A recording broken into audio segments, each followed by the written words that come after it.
Good evening and welcome to another episode of the Power Half Hour Unstoppable Business Owner. Tonight's sponsors of the show are Dr. Joseph Dottori with his book Secrets in Depth. This book is filled with rich and detailed information on this gripping military factual thriller that shows the depths of darkness acquired after 3 decades of service. Get your copy today on either Amazon or Barnes & Noble. As well, we also have the Camaraderie Rescue Mission Summer Fun raffle. Purchase your t-shirt today and get a chance to win a 6-month Freedom Boat Club membership. Don't worry if you're not in the Winter Haven area. That's okay. There's over 350 locations to best serve you, where you could use it up to 4 times. So that's awesome. $7,500 value. Yours today. You can purchase your tickets for $100 a piece. Just go to www.tcrmi.org/shop to purchase your tickets today. With that, have the distinct pleasure of having Mr. Greg Bicknell on the show again. All well, right. Actually, first time on this show. Yeah, first time on this. So I'm charting new territory here tonight. That's right. If for those of you that have seen Mr. Bicknell, he was on episode 44 of the Unstoppable Overcomers show, our Monday night show. And Greg is the reason why I've decided to dedicate majority of my life to veterans. Now, I'm actually co-chair of the organization Camaraderie Rescue Mission that he is the founder of. So, Greg, and no one better that can describe what we do with Camaraderie Rescue Mission than you. So tell our viewing audience here what it is that we do at Camaraderie Rescue Mission. You know, I'm sitting here and I hear us kind of come in and I see things like when you started talking about Dr. Dottori, you know, he's kind of part of this because I was connected with him through Camaraderie Rescue Mission. And, you know, and I read his book, I put a review out, you know, and it was so awesome. But to get to know somebody that does the things that he does, and then get to read the book and then know him on a personal level. I see that and I'm like, man, great book. That's what I told him. I said, man, I didn't know you had it in you, give him a hard time, but it was a fantastic book. And then for Camaraderie Rescue Mission, that's what we do. We're really about connecting, and that's the first step. So we talk about connect, support, sustain, our 3 big pillars, right? But if you don't connect with people, you really go on the rest of the way with the support and sustain doesn't quite work out, especially if you're dealing with a military environment. Our military folks, because for me personally, and I'm just going to go with me is when I reach out to someone, if I don't trust them or if I think they're just trying to sell me a bill of goods or whatever, I'm going to move on really quickly, And so when someone does connect with me though, I look and I say, you know what, that's something that I would like to be a part of. And that's what we're hoping that people get out of us. So we have a lot of different things where we not only do events with us, but we also connect with many other organizations. One of the recent things that just happened is back, I believe it was the 19th of August or 20th. I can't remember which one was a Saturday. We have this group that's called SV Ghost Ship Warriors. And what they do is they take people out sailing. They usually go from Key West south to Dry Tortugas. And I was the beneficiary of actually getting invited to go on one of those trips by a Soldier's Heart Bluegrass and Muddy Waters out of Western Kentucky. And then I met him and I'm like, this is something that we can support. This is something that they're doing some great stuff. One guy's a Patriot, Captain Perry, and the other guy, a Marine, Captain Steve, is they do this amazing program. And I was like, how can we help that? And so that's just, one of the things. Another thing that we did is back in May, I met Miss Nancy Slater, amazing woman. She is just, oh my God, I just love her to death. And she does this out in Lake Wales, Florida, here about an hour or so from me. She has this Nancy Slater's Natural Horsemanship Cowboy Camp. And when I met her, it was kind of a cold call. But then when we did actually physically meet, I realized that I had someone that it's someone that her heart just kind of, she wore it on her sleeve. She's very straightforward, everything you would expect out of a cowboy, cowgirl, right? And we just had a good time right off the bat. So we got to know each other. And then we had an event there the first week of May. And it ended up going well. We had 13 veterans that came through. They got to interact with the horses. They did more than interact. They connected with the horse. And she does some of these things to where when she's walking through, you would think that she was a licensed, guru of however you want to put it. Because when she starts talking, I'm like, ooh, get my notebook out. The first time I did it, was listen to what she was doing. I'm like, man, she's got some great nuggets. And the way she says it, sometimes you're like, ooh, that was a good, she really zinged them a little bit. But what she does is she makes you think, and she puts them in the horses, and the horses are ones that she selects that are dealing with some PTSD in their background as well. And so to have a veteran in there and to have the horses that both have went through some struggles. I know for me, when I saw first time I ever went out there, and one of the horses I came up and I kind of went eyeball to eyeball. And I think I've said in a couple of the programs that when I looked in that horse's eye, it's because it was sideways looking. I was kind of over here, right? In its eye, that it kind of was like peering into my soul. And I think inside of me, I kind of heard him say, hey, boy, you need to come out here because me and you got some work to do, right? But it really touched me. And I said, man, this is amazing. And then the more I started learning about it and I really started digging, I realized, you know what, you can't lie to a horse. And that's what I needed back when I was going through some of my issues. And I think that's what some of us need on a regular basis. When I came out and worked with the horses, they really said, hey, look, you're going to have to be open and honest with me, because if you don't, I'm going to respond in a way that is not ever going to allow us to connect. And so connecting, that's what we do inside a Camaraderie Rescue Mission. And our goal is that we connect a whole group of people that can end up reaching those ones that we aren't connecting with on a personal level or an in-person level. And when they leave there, they have this joy, and people want to come to events that our Camaraderie Rescue Mission sponsor or the people that we're connected with. If we can connect people to another organization, we're going to do that, because it's about the teamwork that we put in. And I really, want to being the founder, and I think, you can attest this, is that's something I always really, really talk about is it's not about the name Camaraderie Rescue Mission. It's about what we're trying to support, veterans, first responders. And now we have a new initiative that's called Heroes, Badges, and Warriors, to where we're actually, we're recognizing civilians that may not even have a connection with military members.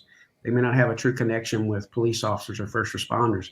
But if they're doing great stuff, we want to get them recognized, because we want those people. We need those people. We need to come together as a country, come together as a nation, come together as a world. And that's one of the things that we do. So we're about connecting. And once we connect, we want to support people in the best way we know how.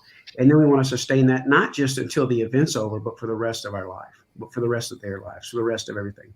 Because we want people to figure out a way to live, not just a reason not to go the other direction. That's what we're looking to do. We want people to prefer to come out and visit our events or other events, or to get with people, than to go isolate themselves and then take the other alternative when they're having a bad day. Absolutely. Absolutely. And that's one of the things, Greg, that really got me, and why I decided to work with you and the organization. When I first started working with you, it was 22 veterans a day. Now we're up to 28. Right. So the stats are going the wrong way. And so that's why it's really important for us to have that connection, have that support system, and the sustainability for our veterans and first responders, so that, we, like you said, so we can prevent that. Right. And that is why we partnered with the Ghost Ship, and that's why we partnered with Nancy Slater. And one of the things Greg can get very he'll go to bat for any veteran out there. Like I'm dead serious.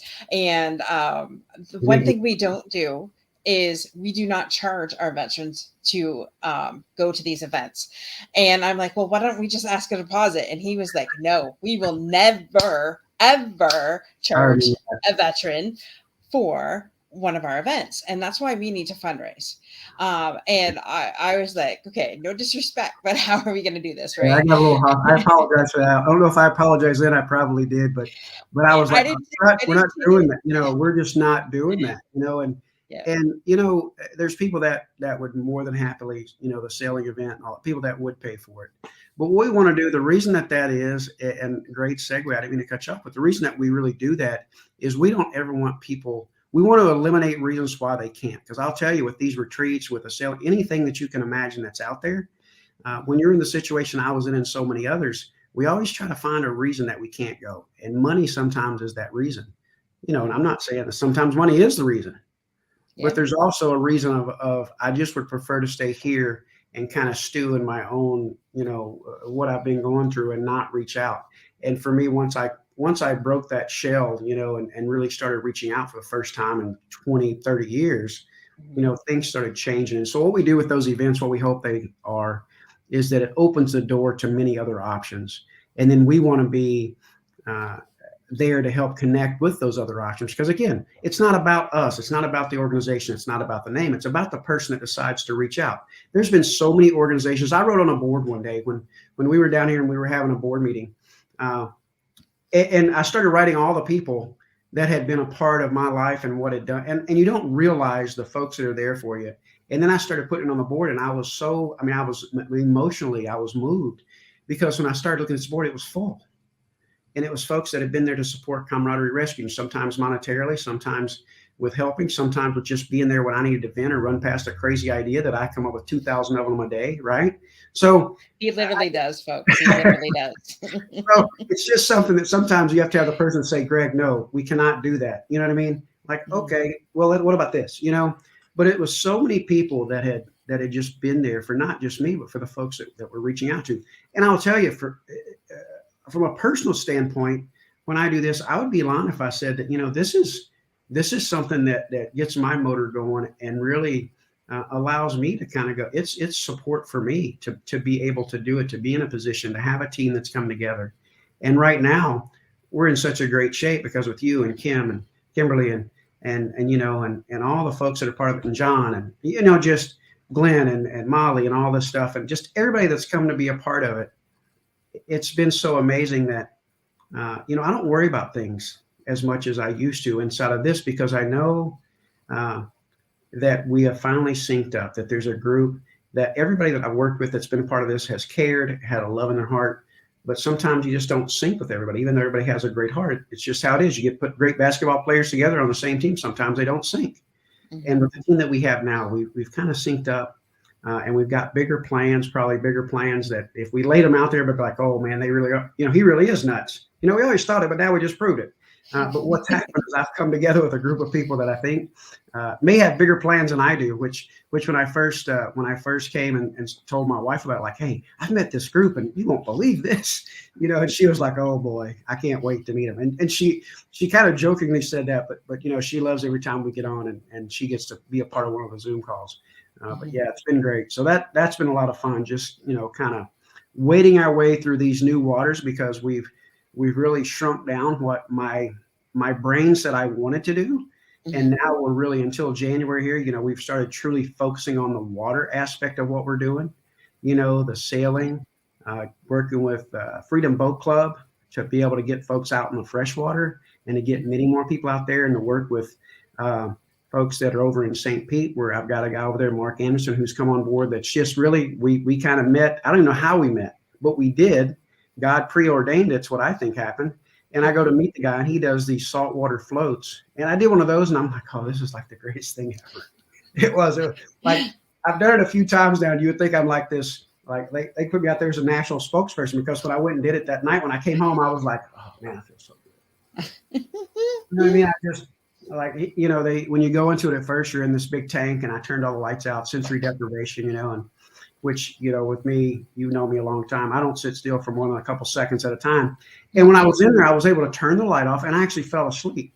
And wow. For 45 minutes the first time, I fell asleep. And I think what woke me up was I was snoring, right? And my head was underwater because I'm floating like in this. I'm not touching anything. The lights are off. So all the sensory deprivation stuff. And when I snoring is a lot louder when you're underwater than it is when you're above water. And I was like, whoa, what happened? And then the light came on, or the music started coming up, because it'll start with the music playing. It'll go down. When you're done, it'll kind of come in slowly and come back up. And then the music started playing. So I think I snored. I hope I snored. It's what woke me up. And we'll just go with that. I woke, I came out and I was like, dude, how long was I in there? It was like 45 minutes. And I felt great. Like I felt, oh my gosh, I felt so alive when I came out, but I was so relaxed. And this man doesn't sleep. We get text messages at 3:00 in the morning when his brain's really going. Yeah, sorry about that. That's okay. My phone's not in my bedroom, so it's not like I get it in the morning and I'm like, oh Lord, he couldn't sleep last night. Yeah, I forget. Well, sometimes I've already been asleep, but I woke up because I only slept 2 hours.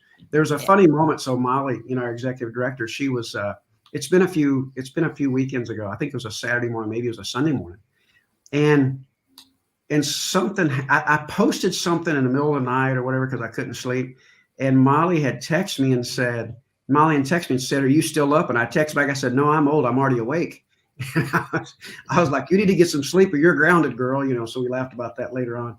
But Yeah. it was early in the morning, and I'd already been to sleep, but I'd only slept about 2 hours. Right. And so sometimes usually it's more likely that it's 3 a.m. because I've woke up, because I'm old, and by 10 o'clock, maybe before then, I take my pre-nap before I go to bed. But with me, it's either I'm going full throttle or whatever, or I'm napping. There's typically not too much in between. That's awesome. Yeah, and I can't wait to get to Florida and actually meet you in person. Oh, it'll be great. I'm looking forward to it. I and Dr. Dottore and Dr. Joyster, and Molly and John. Oh yeah, there's so many. Like I said, there's so many amazing people that that are just trying to do good in the world. You know what I mean? They're just their heart. They wear it on their sleeve. They may have had this amazing thing that they've done, but their heart is just in sharing it and saying, I'm not going to keep this to myself. I'm going to reach out there to folks that really could use it. And it worked for me, like with Dr. Dottore. His backstory is he's doing something now that worked for him personally, with me, with what I do and what I try to introduce people to. Most of the modalities and the things that go on when you get to know inside a Camaraderie Rescue Mission, most everything that we do or have done or are still trying to do are things that I try first. So I'm our guinea pig, right? Or someone else tries, I'm like, ooh, I got to give that a shot, because I'm just trying to find that magic. As I go to a counselor and I go every other week, and he keeps telling me, Greg, you're looking for the magic bean, and I said, yes, I am. I want something that really kind of allows me to do all the things I want to. Well, that's not going to happen. I'm not going to be able to do all the things I used to, but I am looking for that one thing that when I'm a little too hyped up can just relax me or whatever, or I get in that state, and I can reach out to folks and say, hey, this is going to help. And I know because I've done it, So the things that we offer, the equine, the float therapy that we do, some of the trauma protocols that we've done in the past with folks, all of the stuff, it's stuff that I personally went through and have benefited from. And there's more stuff that we're doing. We're connected up with the Revitalist organization, Revitalist Wellness out of Tennessee. And there's a big retreat that they have coming up for veterans that is going to start 3 days at the Veterans Healing Farms, which is in Asheville, North Carolina. Great organization. They're going to be there for 3 days, and then they're going to go to a organization. They're going to fly over to Jamaica for 5 days. And there's a retreat that they're going to go through over there. There's stuff online. If folks will get that for the credits and stuff rolling, so you can kind of put that out there. But there's an application process. Obviously, it's something that we have to make sure, and people are there's some alternative treatments that they're doing on the thing. But there's a lot of really awesome, amazing people that really just want to find what works. And as you said in a early, it was 22 a day. Now it's up to 28. A lot of people don't even realize that. Right. That it's up to 28 a day. And all this stuff, all the money, all the organizations, including ours, and all of these things that are going on, and it's still going up. Mm-hmm. And so what is the answer? I don't know. And that's why every day I'm reading, I'm learning, I'm watching shows, I'm up at 3 a.m., researching stuff and sending out text, because I'll see an idea and I'm like that, my eyes are getting big now, but when I see something I even think remotely may help somebody, I get excited. And sometimes I can't go run around my house and scream and yell and say, I found it. I think I found it, which I always think that because I'm very optimistic. I start texting or start sending out the stuff and hope that people don't have their phone in their bedroom. They read it when they get up. I just want to interject here. So for people who don't know you, you spent 28 years in the Air Force. 29, yeah. 29. I don't remember the 28th to the 29th. I don't remember because of a brain surgery I had. But yeah, I spent 29. Just about I think it was. So I came in June 20th of 1999. My official retirement date is May 28th of 2019. And for those that may know it, when you hear of somebody that retired on like the 28th at the end, that means they were medically retired. And that's what happened to me. As I went through a long career, great career. And then there were some things that I needed to get taken care of that, quite honestly, I just didn't ask for help for. I put it off way too long. I dealt with migraines, vertigo, some other medical stuff. And I had a surgery that left me really worse off than when I went in for the surgery. It was brain surgery. And it kind of ended my military career. And so from the trauma that came from that surgery, I don't remember the next year. I really don't remember a lot of the last year. And that's where, I say there's so much that goes on inside of a 29-year career to not remember that last one, which also coincided with my daughter's senior year of high school. So I don't remember a lot of her high school year, her senior year. And that's rough. But what was good and what did show me the amazing thing were those that were around me, my family especially, is that my family just kind of did what they had to and took up for the slack. Because I was so focused on trying to get better, I kind of forgot about taking care of the family. I was trying to take care of me. And I know people will say, that's okay. You do have to take care of yourself. Mm-hmm. But the one thing that I had done is throughout my career and stuff, I'd always kind of like taken stuff on the chin, said, whatever, we'll just take care of it. Whatever, we'll take care of it.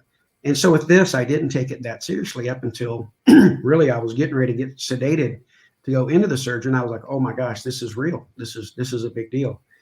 And my family responded in that way. And that's something I'll never get a chance to change. And I if there's anything that I've truly just wish I could do differently in my life, I wish I would have been a person that they would have looked at. They looked at me with strength and I'll take care of stuff. But they didn't look at me as a person that would reach out for help if I needed it. They thought that I would just suck it up and go on. And I did that. And when I had that surgery, they sucked it up and went on. And they were hurting. I was really involved in my side of my brain. Again, I don't remember it, but for the most part. But I was so focused on me, and they were kind of left to help us stay forward. And they didn't want anybody to really know what was going on with me because they didn't want anybody to think less of me and to think, he's this or that. And so the family went through some trauma and went through some things as well with what I was going through. And I was a changed person. I'm a changed person now because of it. But I had that support structure. But the thing that I really don't ever want to leave out is if I could change something, I'd have been one that they would have known that it was okay to reach out. And if people thought one way of me when it was over, so be it. Because the reason I was trying so hard to get healthy was to be there for them. And in doing that, I kind of cut them off. And I love them, and they, they just needed the help, and they thought that I would just. I don't know what they thought, but it just kind of felt like they thought that I would just want them to suck it up, and that's not how it should be. And the strongest thing I ever did was when I finally really broke down and said I need some help, and I'm struggling with this, and I'm struggling post surgery, and I'm doing all these things, and I'm trying to get better, but I'm really struggling mentally. And my family was too. And I think they struggled in some part because they were doing exactly what they thought Dad would want them to, or Mr. Greg or husband Bicknell, or they were doing exactly what. So a lot of our friends and family had no idea. And there were people that were in our house that they just thought that I was up in the recliner chilling all the time because I was recovering, not realizing that I was up there and really didn't truly know what was going on. So I don't want this whole thing tonight to be about me. But what I want people to get out of that is I want people to truly understand that reaching out for help is definitely one of it's the strongest thing that anybody can ever do. And I wish I would have done it much sooner. Right. And kind of why I asked about that was because I wanted people to understand that this is one of the reasons why you started this foundation. It is. Right. And because when you tried to go for help, mm-hmm. At first you were said, make an appointment. And that's when Greg flipped the switch. Yeah, and this is why Camaraderie Rescue Mission now exists. Right. So that's the reason why I wanted to go back to it. I left that out. I've tried to, and you're right. I try to make it so much not about me. I probably left out one of the key aspects of where Camaraderie Rescue Mission came from. And when that happened, when I got to the point that I really didn't think I needed to be here or wanted to be here, and the best thing I could do was to move on and put a bullet in my head. I hate even saying it. It's hard, but it when I reached out for help that day, finally, the response that I got back was, like Dorothy had just said, was, if you haven't heard me say it before, was make an appointment, not how can I help you. Mm-hmm. And that really, really fired me up. And so I tell people on that day that Greg Bicknell was having the worst day of his life, but Chief Bicknell came in and said, we're not going to put up with that crap. We're going to fix it. And that's what started it. And then after Christmas in 2020, I saw on my Facebook page was where there had been 7 people that had passed away. And what I found out later on was that 6 of them was from suicide. And it was on that, I think it was exactly on that day. I know I've said it was on that day before, and it was. And I'm sitting here trying to, I'm seeing it so visually as we're sitting there on the couch, and I looked over at my wife and I saw those, and I finally figured out exactly what had happened, because I was doing the Facebook stalking to figure out what had happened to all these people. And when I kind of got the final tally that 6 of them had committed suicide, I looked at my wife and I said, I'm done. I'm resigning. This is what I know where I need to be, and inside of a cubicle farm is not it. And Drock International, who had recruited me to come to Florida and work down here in an amazing program, they took such good care of me. It was a struggle. It was a hard job. The work was hard, long hours were long, but they took amazing care of me. And so it was a tough decision for me to make, but I felt like I'd really done the company proud, and it was time to go back and help folks, because in my career, that was something that always gave me great joy, but I also thought I always had an asset to be able to reach out and help some folks, or maybe have some conversations other folks struggled with. So that's where that's where it came from. And I appreciate you kind of, making me bring that out. I want so much for Camaraderie Rescue Mission to be about, the people that we help, and not about Greg Bicknell. That I know that story really is the foundation of where we came from. But where we're at now is, we're seeing the help. We had a guy, just today, I had read a text this afternoon that he reached out to, and I was with him when I was active duty on one of my last TDYs I went on. And he reached out and said, "Hey, dude, I'm struggling," and sent me this long text. And my text back to him was, "So was I, so am I." And I'm honored the fact that you'd be willing to reach out and ask or share your soul with me. And we have an appointment set up where we can sit down and have a conversation and catch up. And I was in for 29, he was in for 6, and we connected throughout our career. And it was toward the end of my career. And he didn't even know that I was medically retired. He was medically retired 2 months before I was. And he didn't even know that, right? Because I had moved on to a different assignment from the assignment where he and I met.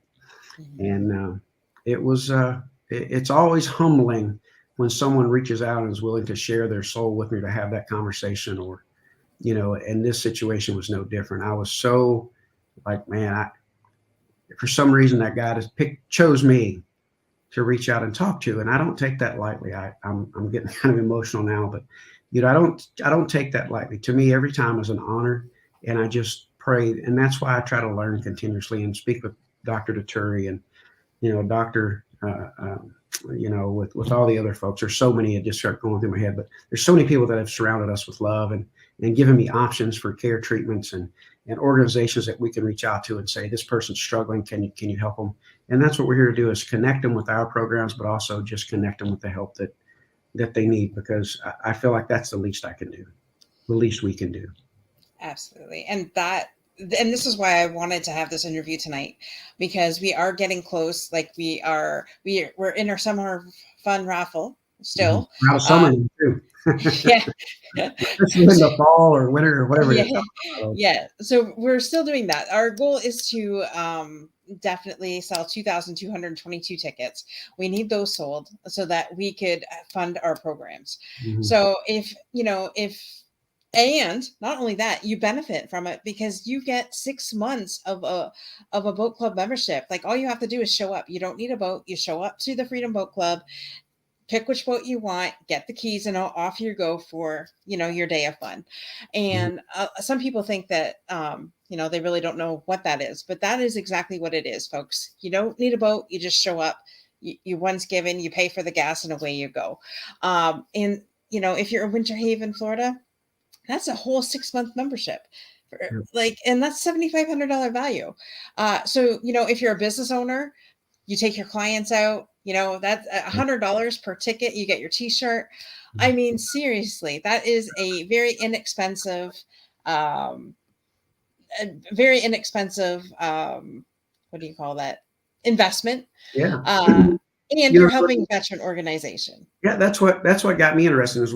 So I was talking to a very large organization a while back, and they have locations all across the country, and when we were trying to connect them with some help and some trauma protocols and things along that line, and they were looking at how they could support us. One of the great companies that support us and people is they said, we can't just have folks from our company go down and go on a 10-day sailing trip. We are trying to do a business.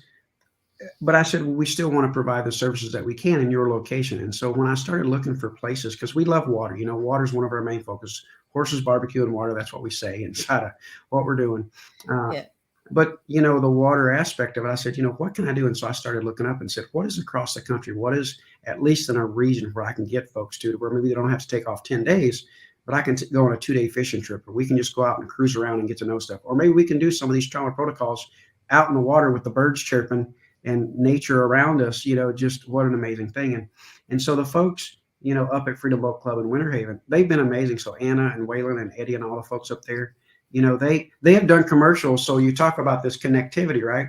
So I go up there to do a little promo with them and to get people to know what we're doing. And then I have the coffee with me that we're helping to sell to work with Revitals to help, veterans get in that don't have the VA, to get in and get some ketamine infusions with some psychotherapy and maybe go on some help pay for this trip I was telling you about, do all that stuff. And they're doing a promo for us for the coffee for something that didn't even benefit them. So these are folks that just really were willing. I said, hey, can you do this? And there wasn't even a hesitation, like, yeah, sure, hand me the thing. And then we had some fun with it. But that's the kind of thing that we're talking about, is it wasn't, they offered that up, and there wasn't, I don't even think we asked for it. Maybe we did, maybe we didn't, but it was kind of like, we want to help. And that was from the very first time that I met Waylon, one of the guys that was up there with Freedom Boat Clubs in Winter Haven. He was so open to helping. He was like, yeah, I know we can make something happen. And his whole team. And when we were doing some of the marketing and an event that we had up there on April 30th earlier this year, they were as much a part of that as all of us were, because they were helping with the marketing. They were building flyers. They were advertising. They helped us with the location and connecting us with the person that owned the location. So it's just been this, when you start thinking about all the things that had to go down to make that happen. There's so many awesome people, and I don't know. I get humbled when I start thinking about it. I almost kind of lose my train of thought, which I can do that as well in the middle of a conversation. But when I think about all the amazing things and all the amazing people for me, that's been the connect part, is I've had the privilege of just connecting with so many cool people. You and I met for the first time officially through another friend I met in another program. Yeah. You know what I mean? So it's just the connectivity there. And now we all know, kind of in the travel in the same circles, and know like these 50 different organizations that are all under one roof. We don't collectively be under one roof, but we all have these fibers that reach out and say, oh man, if you're struggling, I know a guy in Oklahoma. I know Kerry Stewart, he's out there. I know some folks in Kansas City. I know some folks out in California. I know some folks that are in Massachusetts. And that's the cool thing about it. And that's what we're trying to do. Right. So again, I wanted to bring awareness to the fundraising aspects. So, we had all this to say that the reason why we have these programs is to help our veterans and our first responders. And so we cannot do this without you folks. We really need your help. So whether that's, purchasing the raffle ticket, or whether that's just making a donation, and I crossed the ticker there. Greg, don't look at the ticker. I know you don't like movement, but www.tcrmi.org/shop to get your ticket today, or just to donate, just go to www.tcrmi.org and click on the donate button.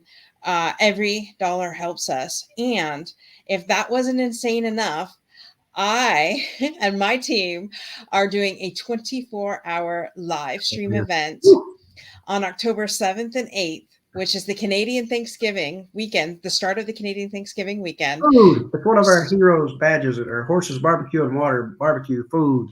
There we go. Yeah, what about it? Thanksgiving. So, so we are, my friend Tim Stone and I, we did a 24-hour event for cancer back in May. So now we're going to do a 24-hour live stream event fundraiser for Camaraderie Rescue Mission. All proceeds, all donations are going to be going to the Camaraderie Rescue Mission. And so keep that on your calendar, folks. There is going to be at least 20 live streamers.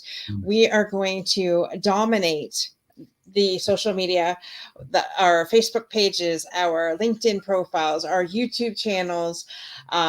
Stay tuned. I don't have a list yet of all the streamers, but it's truly an honor and a privilege. And these guys are fired up, man. Like these streamers that we have are fired up. We have people from Alaska. We have people from the UK coming on board to help us. We have people from Pennsylvania. Here I am in Canada.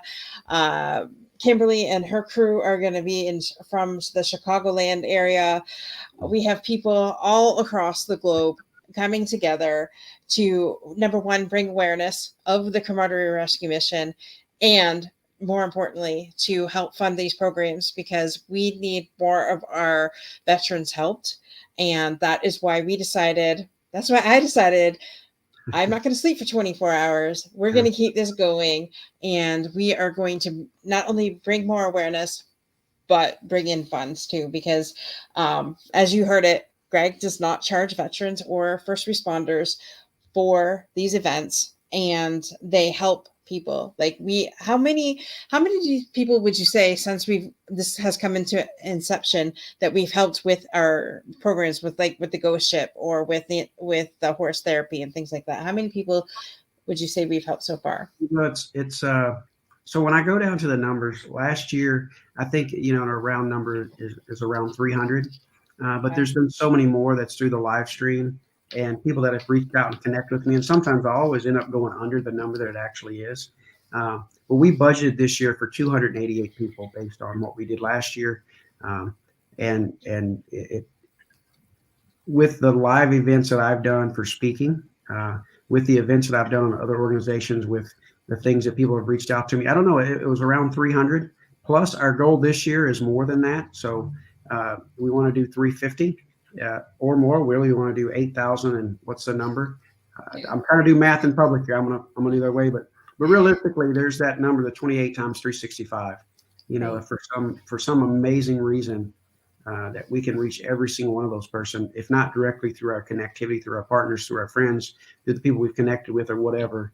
And we get folks that really want to step up and just say, I'm going to go out there. And a lot of folks want to help and they don't know how. And that's why we offer this opportunity for folks, to be a part of the fundraiser, to be a part of just to donate, is because there's so many people that come up to me and say, Greg, where can I donate?